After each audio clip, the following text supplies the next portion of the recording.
Fala nação, sejam muito bem-vindos mais uma vez aqui, galera, ao nosso canal Mundo Fly. Então, se você é novo, já deixa aquele like, se inscreva, ative o sino. Nesta quarta-feira aí, dia 21 de agosto de 2024, estamos trazendo para vocês as últimas novidades. Mais problema, gente, agora o assunto é sério no departamento médico para o jogo decisivo. Esse jogo é amanhã contra o Bolívar. A gente vai ver o VT na volta. O Vene Casagrande atualiza a gente porque teve muita negociação também que melou. Cadê?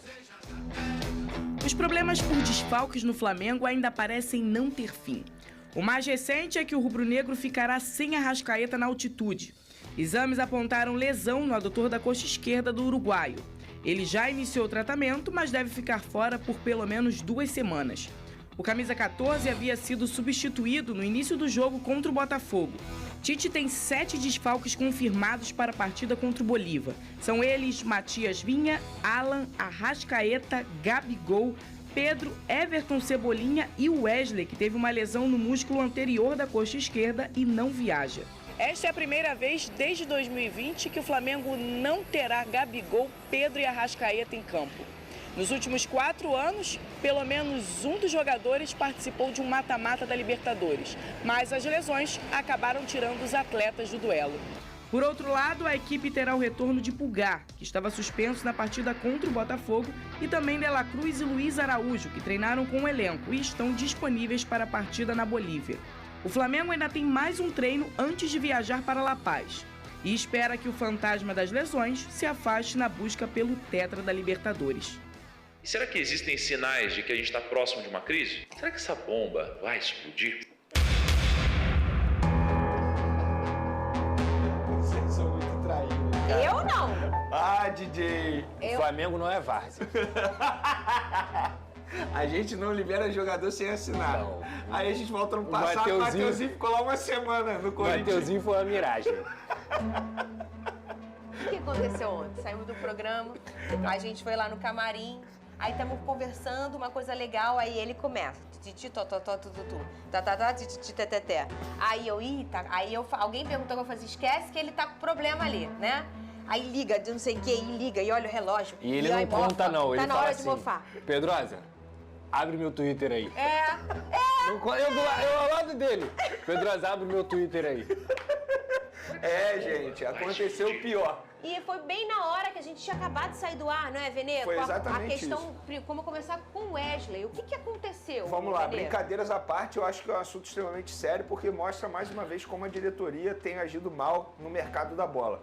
Depois de não conseguir algumas contratações, a diretoria simplesmente dá um mole danado e perde uma das melhores negociações da história do Flamengo. Por que a diretoria? A diretoria, vamos lá, a todo momento na negociação com a Atalanta para vender o Wesley, a diretoria do Flamengo não estava tendo uma postura, na visão da Atalanta, correta. Uma postura até mesmo soberba na visão deles. O Flamengo demorava a responder e-mail, demorava a responder as mensagens também pelo WhatsApp. E quando respondia e-mail na troca de minuto, era sempre com alguma alteração. Por exemplo, na forma de pagamento. A gota d'água foi no último documento que o Flamengo enviou. A Atalanta queria a liberação do Wesley, óbvio, de maneira imediata, para correr com a contratação e ter o jogador lá na Atalanta o mais rápido possível. O Flamengo pediu autorização para ele ficar até o jogo contra o Bolívar no dia 22 e liberar o jogador no dia 23. Beleza. No último envio de documento, quando o Flamengo atrasou esse envio, horas sem enviar, e quando enviou, tinha uma cláusula dizendo que o jogador só iria se apresentar no dia 26. A Atalanta, ao ver aquilo, achou uma tremenda falta de respeito do Flamengo, simplesmente desistiu da contratação por conta desse excesso de soberba da diretoria do Flamengo, desistiu, comunicou ao Flamengo, a gente não quer mais o jogador, e foi atrás de um plano B. Mas por que a Atalanta não queria? Faz sentido. Por exemplo, se o jogador chegar lá no dia 26, dia 27, realiza exames médicos e é reprovado no exame, como é que a Atalanta ia ter tempo hábil para contratar um outro jogador para essa posição, tendo visto que a janela de transferência lá fecha no dia 2 de setembro, se não me engano. E, de fato, era isso que ia acontecer, Porque o Flamengo hoje divulgou que o jogador está com uma lesão muscular. Imagina se ele viaja com essa lesão muscular, Caramba. chega lá, a Atalanta reprova o jogador nos exames médicos e não teria tempo. O Flamengo ia ter o jogador de volta. Então, a todo momento, a postura do Flamengo, na visão da Atalanta e na visão das pessoas que estavam intermediando a negociação, foi uma postura soberba, porque eles achavam que a Atalanta em nenhum momento fosse desistir. E faz sentido o Flamengo fazer isso, sabe por quê? Porque o Flamengo só queria vender o jogador depois que tivesse um outro atleta para a posição bem encaminhada. O Flamengo estava no mercado em busca de um jogador para essa posição. Consultou o Kelvin, que está atualmente no CSK, o Vitinho, que está no Burnley da Premier League. Vários jogadores foram consultados pelo Flamengo. E o Flamengo estava tentando ganhar tempo para contratar um jogador e liberar o Wesley. Só que, na minha visão, isso já é a minha opinião, o Flamengo errou em tudo. Porque uma operação como essa, você não desperdiça. Era uma operação milionária. Repito, o Flamengo ia vender o Wesley pelo mesmo valor que o Botafogo, por exemplo, pagou pelo Luiz Henrique, que hoje é o principal jogador do futebol brasileiro. Era uma venda absurda e o Flamengo teve essa oportunidade. E além do prejuízo financeiro, na minha visão, ainda tem um prejuízo técnico. Sabe por quê? Porque o Flamengo teria a chance de contratar um jogador melhor ainda para a posição. Um jogador que poderia chegar para ser titular. Hoje o Wesley é reserva do Varela. E estamos falando de um Varela que nem goza de tanto prestígio com a torcida, por exemplo, que a todo momento é contestado.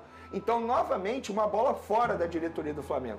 E para contextualizar aquilo que o Pedrosa brincou aqui agora, a justificativa do Bruno Spindel, diretor executivo do Flamengo, para não ter vendido o jogador, é que no Flamengo não é várzea, que eles não iam liberar o jogador sem contrato assinado. Gente, isso acontece em qualquer negociação com o clube do exterior. O jogador, ele só assina o contrato depois do exame médico.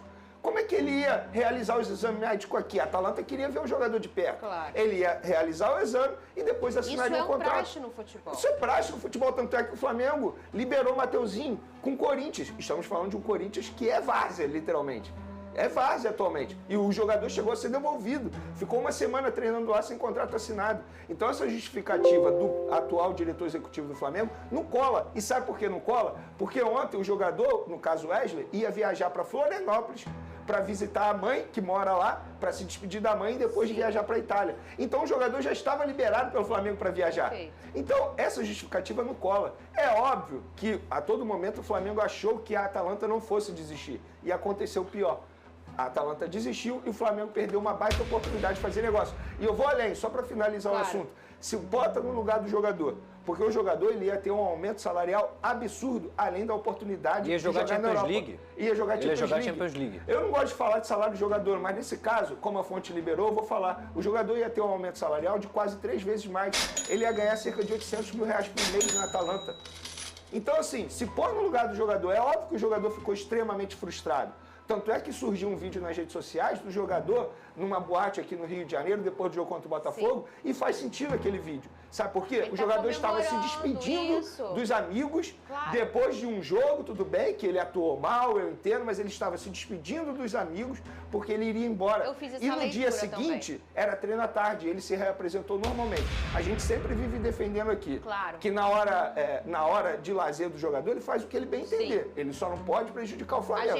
E ele não prejudicou. A gente sempre fala também que tem que ter um bom senso nesse lazer, né? A gente tem bom senso no lazer. Eu tenho bom senso no meu lazer, quando acontece uma coisa com o Botafogo, eu penso, puxa, é melhor hoje eu não sair, né? Eu tenho um bom senso, então imagina o jogador, tem um bom senso, depois de tomar 4 do Flamengo. Mas na hora que eu vi o vídeo, eu pensei, puxa, o menino tá indo embora para um outro país, para um outro continente, ele tá indo viver uma nova vida profissional, ele quer dar tchau pros amigos dele. É claro que o placar não foi favorável pro Flamengo, mas ele já tá virando uma página. Então, na hora que eu vi que postou, foi até o nosso querido Léo Dias que postou, na hora que eu vi, eu falei, puxa, dá pra ver que o menino tava se despedindo, Pedrosa, dos amigos dele, né? E ele é um garoto jovem, que gosta de estar na noite, e é um problema dele, eu não tenho nada a ver com isso, tem gente que gosta, eu também já gostei muito, Pedrosa também é um cara que já circulou bastante, né, ô Pedrosa? Eu gosto.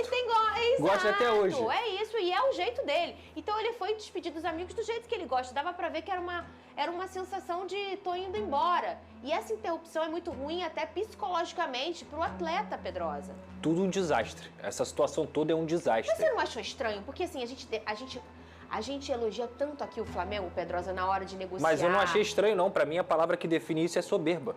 a soberba de achar que o time interessado não iria desistir. Só que a gente está falando de uma Atalanta que é atual campeã da Europa League e que inclusive vai disputar a Champions League. A Atalanta joga num sistema de 3 zagueiros com um ala pela direita. Esse ala é o Zappacosta. O Zappacosta é um jogador que já tem uma idade avançada, apesar de ser um baita de um jogador. Então a Atalanta está buscando um jogador para poder substituir o Zappacosta em determinados momentos da temporada. E a Atalanta vai ter a oportunidade de disputar a maior competição de clubes que existe no mundo, que é a Champions League, justamente por ter ganhado. Então assim, a Atalanta vai ficar esperando o Flamengo? Não. Lógico que não vai ficar esperando o Flamengo, principalmente porque o Rodrigo Caio foi vendido para o futebol espanhol e foi reprovado nos exames e voltou para cá. Então, isso é muito comum. Então a Atalanta, ela está coberta de razão nessa situação. Por quê? Porque precisa avaliar o jogador. E o Flamengo, na minha visão, perdeu a grande oportunidade, talvez, dos últimos anos. Porque eu já falei aqui nesse programa algumas vezes. Esse valor não é normal. Essa proposta não é normal dentro dos parâmetros para um lateral direito. É uma proposta muito acima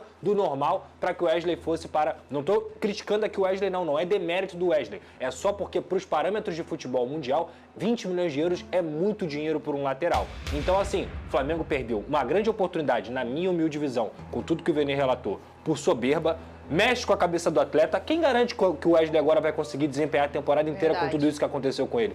Então, assim, perde o dinheiro, perde a cabeça do jogador, agora o jogador vai ser criticado pela torcida porque estava se despedindo, e estava se despedindo mesmo, porque não sabia quando ia voltar para o Brasil, quando ia voltar. Eu tenho amigo jogador, que saiu daqui que eu vejo ele uma vez a cada 2 anos. Então, assim, era um momento ali do Wesley de se despedir não só dos seus amigos, mas também, em breve, da sua família. Então, para mim, um desastre total, e se o Flamengo não é várzea, o Flamengo pareceu várzea. E o Michael, o que falta pro Flamengo anunciar? O Michael, enquanto a gente faz o programa, ele tá no avião a caminho do Rio de Janeiro, desembarca às 10 horas da noite aqui na cidade maravilhosa, vai direto para um hotel, lá no hotel vai ter um representante do Flamengo com um documento final para ele assinar, ele assinando, aí o Flamengo anuncia o retorno desse jogador. Então, de fato, no Flamengo tá tudo muito complicado a gente cravar algo, mas nesse caso aí, eu acho muito difícil ter reviravolta. Vamos daqui a pouco falar do Fluminense. O problema é, sim, pode ser, 2-0 é ruim. Gente, ganhar o jogo não é ruim, mas com 2-0 ele sabe que ele vai sofrer lá. Toma um gol, as coisas ficam justas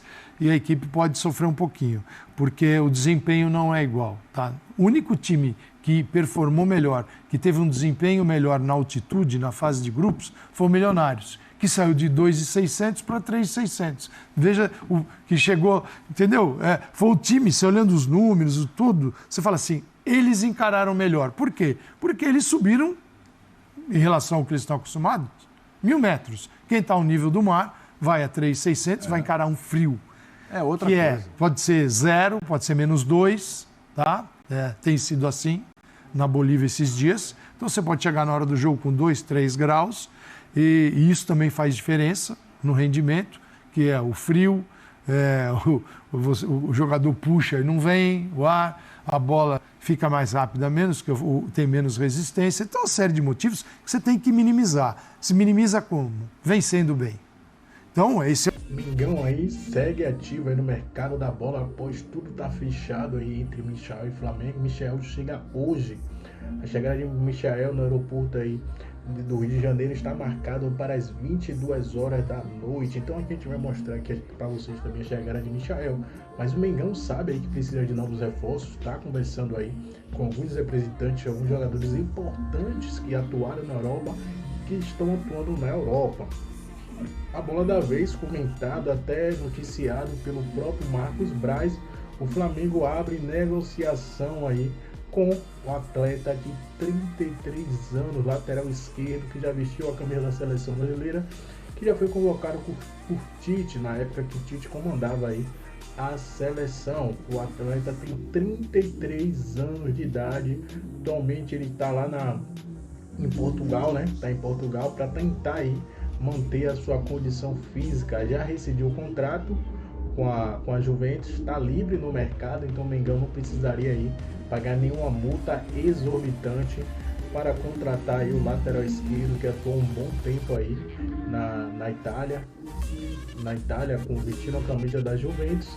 Então o Flamengo aí busca esse reforço aí muito importante e conta aí com a ajuda de Tite, né?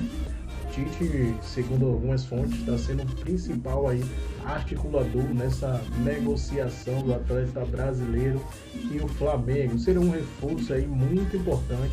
Sabe que é um jogador de 33 anos, talvez não possa atuar todas as partidas, mas já chegando aqui no meio da temporada, no final da temporada, temos mais 4 meses e poucos aí, ele pode sim atuar aí por muitos jogos até o final com bom rendimento, e no próximo ano a gente vê aí como vai ser. Ele vai ter a volta de linha, o Flamengo ficaria aí com 3 laterais esquerdos, né?